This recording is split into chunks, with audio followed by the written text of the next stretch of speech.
بظاہر آپ لوگ ان غریب چہروں کو دیکھ کر اپنا حق ادا کرتے ہیں، لیکن کیا آپ جانتے ہیں کہ آپ ایک مافیا کو پروموٹ کرتے ہیں؟ آپ صرف ان غریب لوگوں کو دیکھتے ہیں، لیکن ان کی خوبصورت اور مرجھائے ہوئے چہروں کے پیچھے کیا چھپا ہوا ہے؟ کیا آپ اندازہ لگا سکتے ہیں؟ نہیں، کبھی بھی نہیں۔ ان بھکاریوں کے پیچھے کون سا مافیا پلان ہے یا بزنس پلان ہے، یہ جان کر آپ بھی یقیناً حیران ہو جائیں گے۔ تو ایک بار پھر آپ کو HBM TV میں خوش آمدید۔ کیا آپ نے کبھی سڑکوں، بازاروں اور پارکوں میں بھیک مانگتی ہوئی ان چہروں کو غور سے دیکھا ہے؟ یہ وہ چہرے ہیں جو بظاہر صرف مدد کے طلب لگتے ہیں، لیکن یہ دراصل ایک بڑی مافیا پلان ہے۔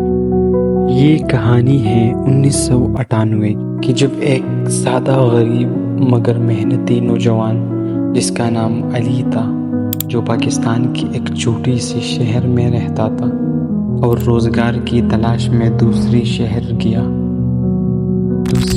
میں چلتے ہوئے اسے ایک نامعلوم فرد مل گیا، اور اسی طرح اس فرد نے اسے نامعلوم لوگوں کے ہاتھوں میں دے دیا۔ اسی طرح ان لوگوں نے اس غریب علی کو ایک پل کے نیچے کو آنے کو کہا۔ سادہ دل نوجوان وہاں پہنچا، مگر جیسے ہی وہ پل کے نیچے پہنچا اور کام کے لیے اس غریب کو ایک پل کے نیچے آنے کو کہا، سادہ دل نوجوان وہاں پہنچا تو وہ لوگ جن پر اس کا اعتبار تھا اصل میں مافیا کی کارندے تھے۔ اسے پکڑ کر ایک ایسے تاریک کمرے میں لے گیا اور اس کو انجیکٹ کر کے وہ بے ہوش کر دیا۔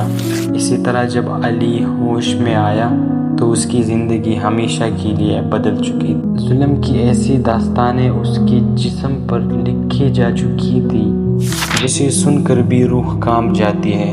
اسی طرح مافیا کے لوگوں نے اسے نابینا کر دیا، جسمانی طور پر معذور بنا دیا، تاکہ وہ مجبور ہو کر سڑک کنارے بیٹھ کر بھیک مانگے۔ اسی طرح اس پر بہت سی ظلم و تشدد کی گئی، صرف اسی وجہ سے کہ وہ بھیک مانگے۔ یہی وہ ماں باپ کا لال تھا جو 2 وقت کی روٹی عزت سے کمانا چاہتے تھے۔ اب مافیا کے شکنجے میں وہ دن بھر سڑک کنارے بیٹھ کر پیسے اکٹھے کرتا ہے، اور مافیا کے کارندے شام کو آ کر وہ سارے پیسے لے جاتے، کیونکہ اسے تھوڑا سا کھانا اس لیے دیتے کہ اسے کمائی کا ذریعہ بنا دیا گیا تھا۔ اور جب ایسا وقت آ گیا کہ جب وہ کمزور ہو کر کام کے لائق نہیں ہوا تو سڑک پر پھینک دیا بے یار و مددگار۔ کمزوری کی وجہ سے جب وہ سڑک پر اسے پھینک دیا تو جب وہ پہلے شخص سے ملا تھا جب وہ اس شہر میں پہنچا، وہی شخص بھی مافیا کا کارندہ تھا، اور اسی نے ہی اسے اپنے شہر میں لے آیا۔ جب وہ اپنے شہر میں پہنچا تو اس کی فیملی، اس کے گھر والے اور اس کا پریوار اسے دیکھ بھی نہیں سکتے تھے، اور نہ وہ دیکھنے کا قابل تھا، اتنا ظلم اس پر ہو گیا تھا۔ بیچارے علی کی ساری خواب ٹوٹ گئے تھے اور زندگی تباہ ہو گیا تھا۔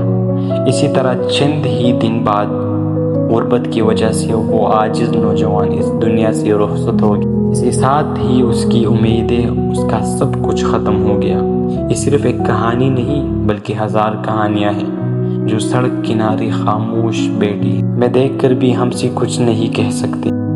اس کہانی میں AI کا استعمال ہوا ہے، لیکن صرف آپ کو سمجھانے کے لیے کہ کل آپ کا بچہ اس مافیا کا شکار نہ ہو جائے۔ یاد رہے، مافیا ہمیشہ غریب نوجوانوں اور بچوں کو اس گینگ اور ظلم و ستم کا حصہ بنا دیتے ہیں۔ اب فیصلہ آپ کے ہاتھ میں ہے۔ آپ جو پیسے دیتے ہیں وہ کسی معصوم کی موت کی قیمت تو نہیں۔